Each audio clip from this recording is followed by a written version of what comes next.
Fala galerinha do xadrez, tudo beleza? Alexandre Fier, nosso grande mestre brasileiro, continua brilhando aí na Espanha. Eu vou mostrar uma partida aqui agora dele contra o grande mestre indiano, Harsha Bharatha-Koty.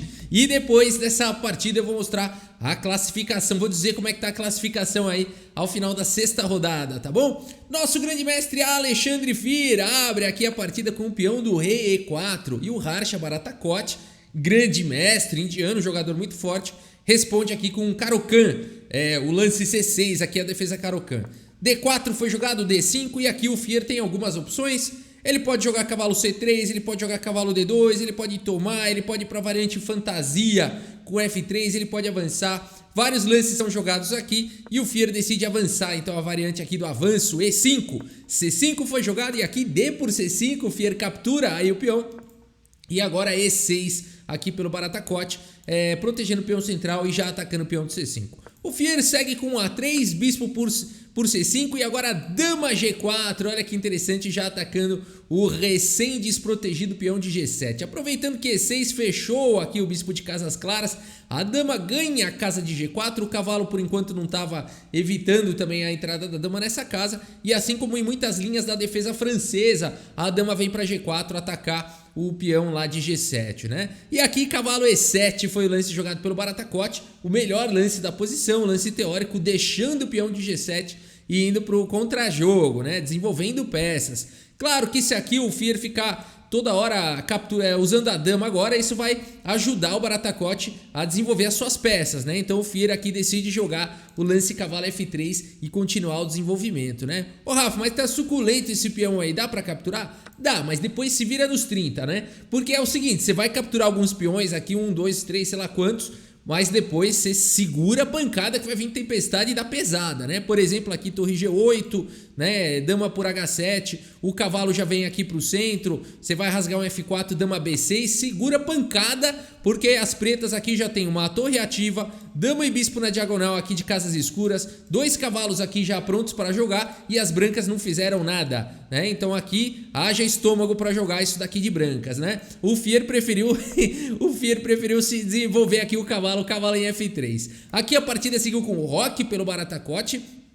Uma decisão ousada, bastante corajosa, bispo D3 agora pelo Fier, apontando as armas aqui para a ala do rei. E aqui F6, o Bharatha-Koty tenta atacar o centro aqui do Fier. Fier segue com B4 atacando o bispo volta para a segurança em B6 e agora roque colocando o rei em segurança e cavalo de bem em C6 seguindo com o desenvolvimento. Bispo B2 trazendo mais uma proteção para o peão central, peão toma, cavalo toma, peão toma, bispo toma, várias trocas aí no centro em E5, né? E aqui esse Bharatha-Koty precisa tirar o chapéu mesmo, que é um cara realmente valente de jogar contra esse par de bispos aqui, todo mundo atacando na ala do rei, sendo que o bispo não consegue ajudar na defesa, né? Mas aqui ele vai se protegendo do jeito que pode, torre em F7 agora evitando aqui o checkmate.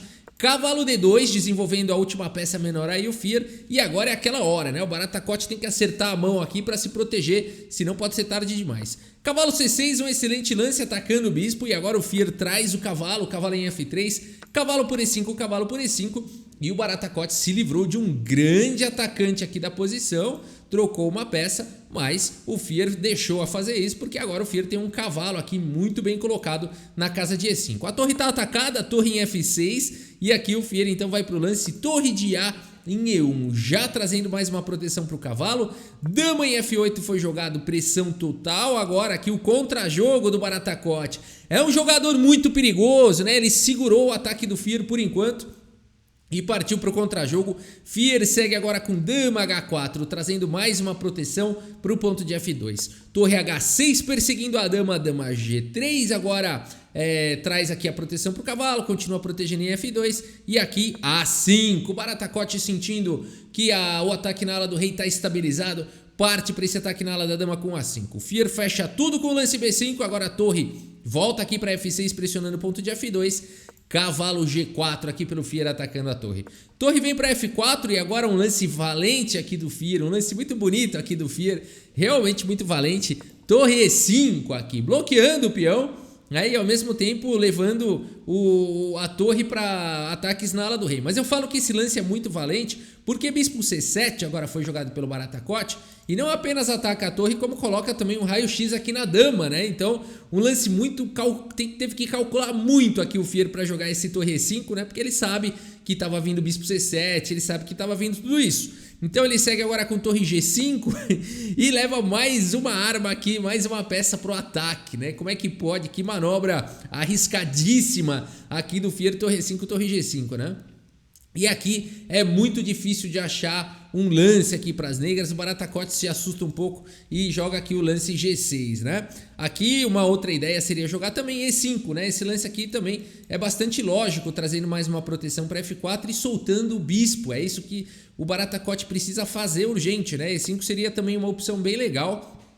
Você fala assim, mas aí não dá, né? Porque tem duas peças atacando em E5.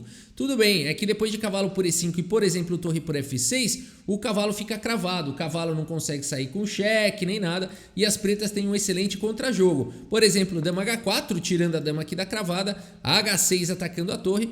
E aqui um lance como torre E1 seria um lance muito bacana, protegendo o cavalo e as pretas não poderiam capturar a torre por conta de dama H7, cheque mate, né? O cavalo está controlando a casa de F7. Seria uma continuação bastante interessante, com muita luta aí, chances para os dois lados, né? Aqui o Baratacote vai para esse lance provocativo aqui, G6. E agora, galera, o que jogar aqui, né? Eu sei que todo mundo nessa hora, o nosso instinto aqui, né? Manda a gente, tem sacrifício aí, bispo por G6, vambora, vamos atacar. É muita peça atacando aí, esse rei não vai se segurar, né? Mas a questão tem que calcular que é uma partida de torneio, né? Valendo rating, valendo premiação, valendo um monte de coisa, né? O Fier tá subindo aí de rating e tudo mais. Não pode fazer qualquer lance aqui, né? Então tem que calcular muito bem, mas ele decide que realmente dá para ir para ataque. Agora a continuação não é simples, galera. A gente sente, né, que tem alguma coisa assim, mas tem que calcular muito, né? A intuição sempre tem que estar muito bem alinhada com a razão, né? E aqui o Fier, então, alinha a intuição com a razão e manda bala, bispo por G6 aqui, H por G6, torre por G6, cheque, rei F7, cavalo H6, agora a dama protege a torre e tá dando cheque, cavalo H6. E o melhor, agora o cavalo controla a casa de F7. Dá para seguir com torre G7, não dá para cobrir com nenhuma outra peça, até porque a torre também tá cravada. E a casa de F7 muito bem controlada. Então rei D6 e agora é o X da questão. Agora eu te pergunto o que jogar, né? Porque aqui aparentemente o Baratacote conseguiu escapar aqui, né? Conseguiu escapar aqui desse ataque aqui do Fier. Tudo bem, a torre está cravada, a gente percebe isso, mas não tem uma maneira muito fácil de tirar proveito disso. Como continuar?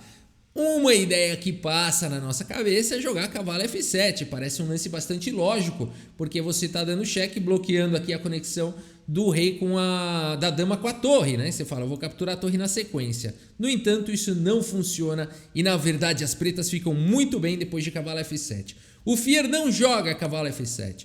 Aqui o rei escapa para C5 e não tem mais uma forma de ficar perseguindo aí esse rei. Dama E3 não funciona por conta de rei por B5, por incrível que pareça, aqui o rei do Ivanchuk, né? Esse rei vai embora, esse rei escapa de tudo. Dama D3, rei B6 e esse rei escapa. Que mais aqui então funcionaria? Você fala assim, então não vou dar cheque aqui, vou jogar cavalo G5, vou salvar, porque agora o cavalo tá atacado, né? A torre não tá mais cravada, o cavalo tá atacado. Então aqui poderia seguir com o cavalo G5, colocando o cavalo em segurança, e aqui também o rei escapa, né? Então todas essas variantes aqui dá para ter um pouquinho de troca de peça e tal, mas o rei sempre escapa e acaba num final melhor, as pretas com uma peça a mais, por 2 peões e tudo mais, uma partida ainda com chances para os dois lados, mas talvez melhor para o Baratacote, né? Então o que jogar aqui, né? Se não dá para jogar cavalo F7, o que será que o Fier joga aqui? Se você quiser dar pause nessa posição e tentar encontrar, será que miou, né? Será que deu errado aqui o ataque do Fier, né?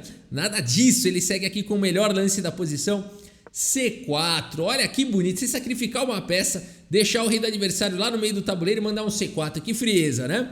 Bom, a partida seguiu agora com E5 e você pode estar se perguntando por quê, né? A ameaça da posição agora sim é cavalo F7, tá? Por exemplo, qualquer lance aqui, Vamos fazer aqui um D por C4, tá vindo o cavalo F7 com cheque e agora sim a torre tá desprotegida. Rafa, mas rei C5, o bispo agora tá protegendo a torre.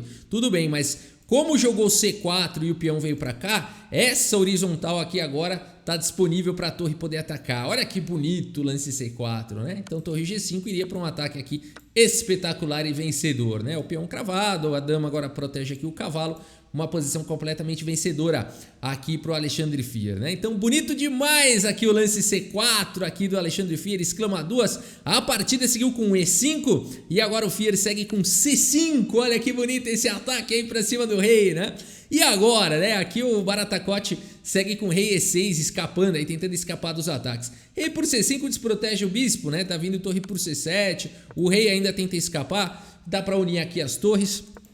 As pretas até conseguem parar aqui o ataque das brancas, né, de certa forma, mas as brancas estão melhores, estão com um peão a mais, tem peão passado aqui, dá para soltar um H4 para não levar mais mate, avançar com o peão passado e por conta do rei exposto e peões passados, brancas melhores, né? Então demais aqui C5 do Fier, não dá para jogar rei pro C5, rei E6 foi jogado e o Fier segue agora com o ataque com dama G6, que combinação, hein? Que combinação gigante, não acabou a combinação do Fier, dama G6 cheque, torre F6 e agora sim o lance de arremate aqui do Fier, dama G4, olha só, dama G4 pelo Alexandre Fier e aqui o Baratacote abandona aqui a partida, pessoal. Abandonou porque não dá mais, pessoal. Vai levar aqui, vai perder peça, vai cair tudo. Desmorona a posição aqui do Baratacote. Primeiro que o rei não tem mais pra onde ir, né? Então aqui vai ter que cobrir de torre. E aí, você faz o quê? Bom, o bispo tá caindo. Vou capturar esse bispo. Não tenho pressa de capturar essa torre aqui. Tá cravada. Vou jogar torre por C7 e tô ganho, né? Aqui não dá pra jogar dama por cavalo, senão dama G8 aqui vai dar checkmate. Dama G8, opa, a torre cobre, né? O rei F6 melhor, né? Tentando escapar aqui, mas tá vindo torre F7 seguido de dama E8, checkmate, né? Então realmente não tem o que fazer. Bonito esse dama G4, né? Só sobrar torre F5, torre por C7. Que mais dá? Vou fazer bispo D7, então vou bloquear essa torre aí. Também não funciona, né? Aqui dá pra seguir com torre por B7, igualando aí a questão de peças menores, né? E brancas continuam ganhas, peões passados e tudo mais. Ah, Rafa, aí dama por H6, agora sim eu vou capturar isso aí. Também não funciona, né? Torre B6 e as brancas vão ganhar de todas as maneiras. Então dama G4 é um lance de arremate aqui. Uma belíssima combinação aqui do Alexandre Fier, que vitória, hein? E vamos dar uma olhada aqui na precisão aqui do Alexandre Fier, na precisão aqui dos jogadores, né? Agora o... Ah, ele saiu aqui da tela, deixa eu colocar aqui na posição final. E aqui ele vai calculando aqui o relatório. Enquanto isso, vamos dar uma olhada aqui na classificação. Eu vou comentar a classificação aqui do Alexandre Fier. Alexandre Fier aqui no Las Roquetas 2022 está na primeira colocação, galera. 6 pontos, tá? 6 pontos em 6 rodadas. Não teve empate. Tem noção do que quer fazer 6 em 6? São 6 vitórias, né? Ele já jogou contra 2 GMs e um mestre internacional, fora outros jogadores aí fortes aí do torneio, tá? Então realmente um desempenho espetacular do Alexandre Fier, sendo que ele ganhou, né, o torneio anterior, né, o torneio agora no final em dezembro de 2021, né, ganhou outro torneio lá da Espanha. Então aqui eu acredito que o Fier tá com o rating próximo aí de 2.600 ou passando 2.600. Vamos aguardar a atualização ali da feed, né? Mas eu acho que é uma boa notícia aí para nós brasileiros, né? Aí olha só, saiu a precisão, 90.4% de precisão para o Fier com lance brilhante, é bispo por H7, o lance brilhante ali do bispo por G6, o sacrifício do bispo lá do Fier, fantástico, né? E aqui o Baratacote foi muito bem, 80.4% de precisão, uma ótima precisão, mas não aguentou a pressão, não aguentou o ataque ali do Alexandre Fier, né?